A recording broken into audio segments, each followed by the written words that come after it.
Hey guys, I'm Dr. Paul, and today I want to talk about insulin resistance, why it's the most common cause of weight gain that I see, how to measure it, and what to do about it. I'll talk more about this further in my series because it's so important, but today I want to lay out just the basics of what insulin is to begin with and talk further on those topics. So first of all, insulin is a hormone that's naturally made by your pancreas. It's made in response to any carbohydrate you use, or you eat rather. I want you to think of any carbohydrate you eat, whether it's bread, rice, potatoes, pasta, or table sugar, as all being a sugar. So there are some carbohydrates that are better for you than others. For instance, black beans are a complex carbohydrate that takes energy for your body to break down and use, whereas table sugar and Coca-Cola are very simple sugars that take almost zero energy for your body to break down and use and stimulate a ton of insulin release from your pancreas. So the job of insulin is to allow the door of the cell to open, sugar comes in, does its thing, and basically is involved in energy production for your body. Now that's great. It's also great that insulin is a fat storage hormone. You can think of our ancestors theoretically running around the plains of wherever, being chased by woolly mammoths, and chasing woolly mammoths to eat, not knowing where their next meal is going to come from. And boy, when they eat and they take in all that food, they want to store as much of it as fat as possible for the future. But frankly, right now, most of us are not running from anything, and we know when our next meal is going to show up, which is most of us do, which is 24/7. We can get DoorDash, we can go to the fridge and get some snacky foods, which is a really common thing. So one of the problems we have as a modern society in the US is just the constant drip, drip, drip of insulin that's constantly coming into our system from snacking on particularly carby, crunchy, delicious foods that we can get our hands on from morning until night.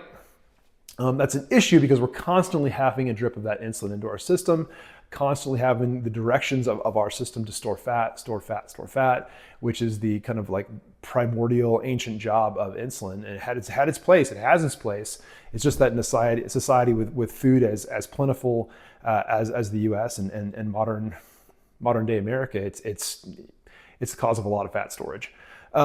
So how can we know if insulin is the issue, or if insulin is your issue for part of or the majority of the cause of your weight gain? It's through calculation of it's called a HOMA-IR, which is a nerdy, fun medical thing that I like to put together for all of my weight loss patients, which involves basically checking a fasting insulin level and checking a fasting blood sugar. You put those two things together in an equation. I'll put that link to the calculator in the video notes below.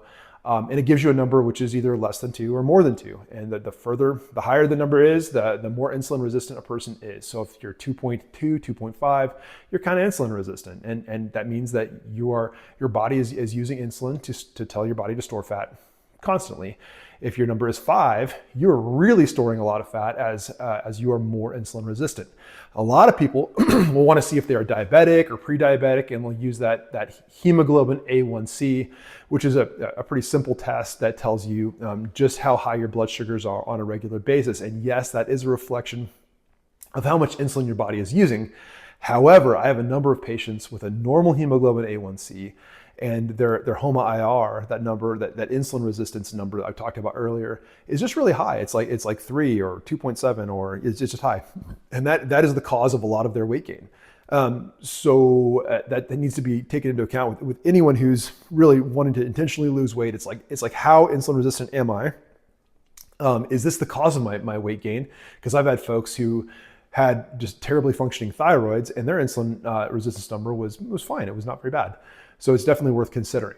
The last thing I want to point out as it pertains to insulin is what I like to call the insulin thermostat, or like the fat thermostat.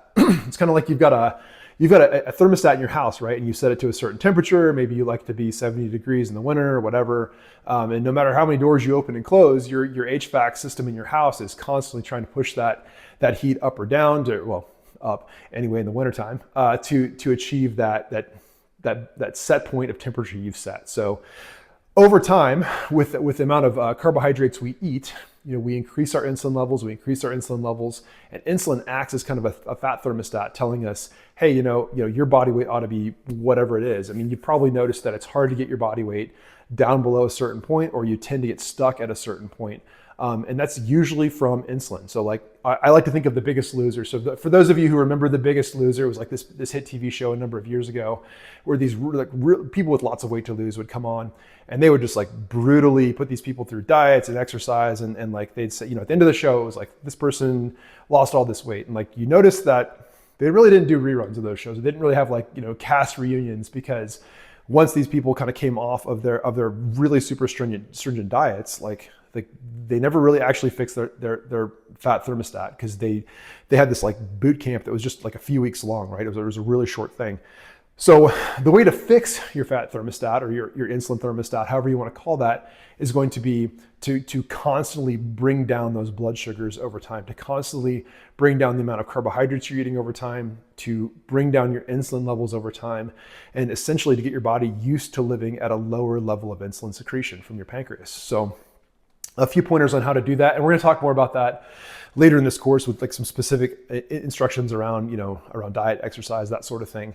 But really, I think a few good pointers would be, one, we're going to talk about fasting. So, so obviously simply not eating is going to reduce your blood sugars.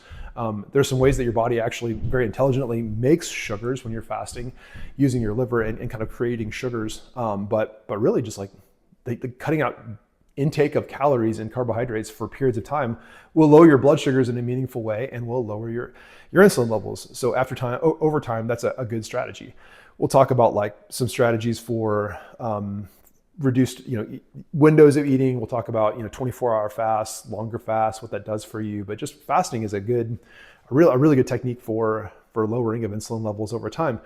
There's a book called The Obesity Code by a guy named Fung, F-U-N-G. I'll link that down below too. That's probably the best book on fasting I've ever read. I recommend it to anybody who wants to lose weight. It's like, who knew you could write a fun book about fasting? It's a fun read. It's entertaining, it's educational, it's great. So The Obesity Code by Dr. Fung, F-U-N-G. He's a Canadian endocrinologist. He's awesome. So if you are like gung-ho and you want to get more information, get that book and read it. Fasting is a great way to reduce your insulin levels over time. Carnivore diets are not for everybody. Keto diets are not for everybody, but really the idea that like you are significantly reducing or cutting out simple sugars and carbohydrates from your diet, that's going to lower your insulin levels, right? So a carnivore diet is what it sounds like. It is eating meat, the end. It is not sustainable for most people. I don't recommend it for most people, but it does work. So the idea of a keto diet would be like, you are not consuming any carbohydrates. I don't love keto over time because I like the idea that you're just like gonna eat bacon, butter, pardon me, and that's gonna be okay.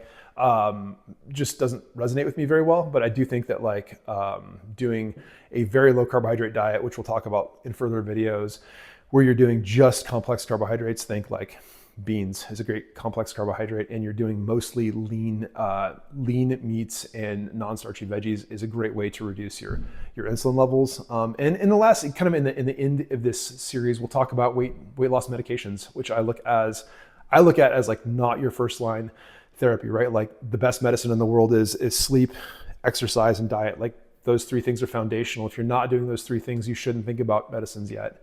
Now, a lot of folks come to me and they're like, today is the first day of the rest of my life and I want this right now. And I really applaud that enthusiasm and I want to encourage it. So I may look at weight loss medication as a bridge from going like where you are now in terms of what you're consuming. Like if you go to the store and you buy a lot of chips and you eat out a lot and those things, like it's a bridge from going from point A to point B, where you're not consuming those carbohydrates, where you're meal prepping, where you're eating lean proteins and non-starchy veggies, and like in that gap between A and B, there's like a lifestyle change that happens. And I think that's kind of a good use of weight loss medications. I'm going to go through all those, what they cost, how they work, all those things. I might even talk a little bit about what insurances cover what and how to kind of get around some of those insurance hurdles. But really it's about, reducing the number of carbohydrates you're consuming, whether that's through fasting, through a medication that helps you crave less carbohydrates, through a low carbohydrate diet, and doing that over time as a lifestyle change. That's how you reduce your insulin levels. That's how you reset the body set point, the insulin set point, the fat thermostat, however you want to think about that. So hopefully that's helpful information on what insulin is and how it works. Click on the next video here. I'm going to talk to you a little bit more about different hormones that when they're out of whack, they simply cause problems in terms of trying to lose weight. Thanks.